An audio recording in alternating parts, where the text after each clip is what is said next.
नमस्कार। कोट्यवधी भाविकांचं श्रद्धास्थान असलेल्या मुंबईतल्या प्रसिद्ध सिद्धिविनायक मंदिराच्या विश्वस्तांनी काही दिवसांपूर्वी निर्णय घेतला वस्त्रसंहिता लागू करण्याचा। खरं तर समस्त महिला वर्ग, श्रद्धाळू आणि भाविक यांच्या वतीने आम्ही यांचं अभिनंदन करतो आणि या निर्णयाला संपूर्णपणे पाठिंबा देतो। पण याच्या पुढे जाऊन सांगावंसं वाटतं, मुंबईचे ॲडव्होकेट गुणरत्न सदावर्ते यांची कन्या झेन सदावर्ते यांनी महिला आयोगाकडे तक्रार केली। मुळातच या तक्रार करण्यामागचा उद्देश खोटा तर नाही ना, कारण वस्त्रसंहिता ही केवळ महिलांसाठी नाही तर महिला आणि पुरुष या दोघांसाठी पण लागू केलेली आहे। मग हा खोटा प्रचार कशासाठी केला जातोय?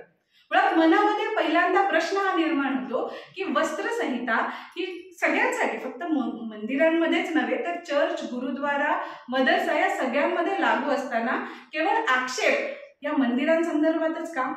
एवढंच नाही, मुंबईसारख्या दमट वातावरण असलेल्या ठिकाणीमध्ये हायकोर्टामध्ये सर्व वकिलांना गरम काळा कोट घालावा लागतो, त्यांच्या स्वतःच्या वडिलांना सुद्धा घालावा लागत असेल तर याच्याबद्दल कधी तक्रार करावीशी वाटली आहे?